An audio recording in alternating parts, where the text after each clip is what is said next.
लालच करना बुरी बात है। हम सभी लालची राजा मिदास की कहानी जानते हैं।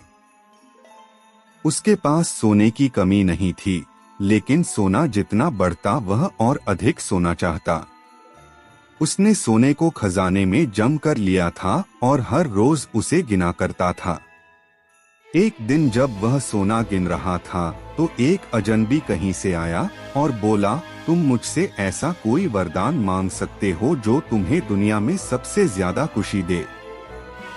राजा खुश हुआ और उसने कहा, मैं चाहता हूँ कि जिस चीज को छू वह सोना बन जाए। अजनबी ने राजा से पूछा, क्या तुम सचमुच यही चाहते हो? राजा ने कहा, हाँ। तो अजनबी बोला, कल सूरज की पहली किरण के साथ ही तुम्हें किसी चीज को छूकर सोना बना देने की ताकत मिल जाएगी।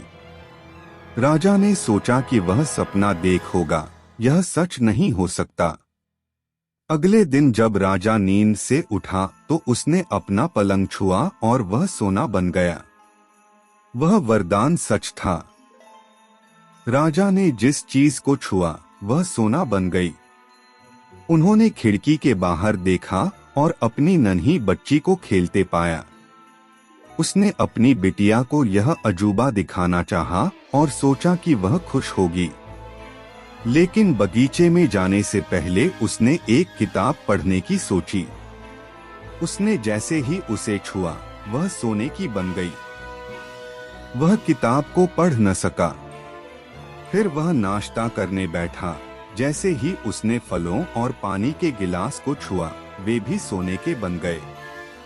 उसकी भूख बढ़ने लगी और वह खुद से बोला, मैं सोने को खा और पी नहीं सकता।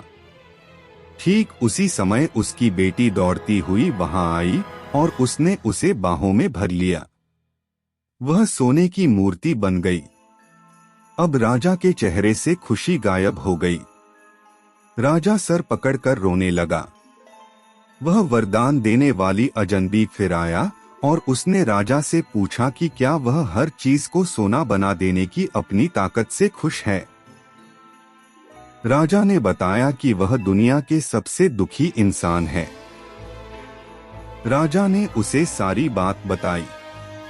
अजनबी ने पूछा, अब तुम क्या पसंद करोगे, अपना भोजन और प्यारी बिटिया या सोने के ढेर और बिटिया की सोने की मूर्ति?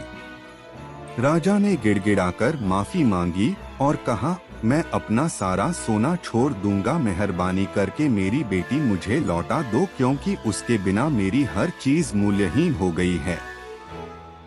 अजनबी ने राजा से कहा, तुम पहले से बुद्धिमान हो गए हो, और उसने अपने वरदान को वापस ले लिया। राजा को अपनी बेटी वापस फिर से मिल गई और उसे एक ऐसी सीख मिली जिसे वह जिंदगी भर नहीं भुला सका।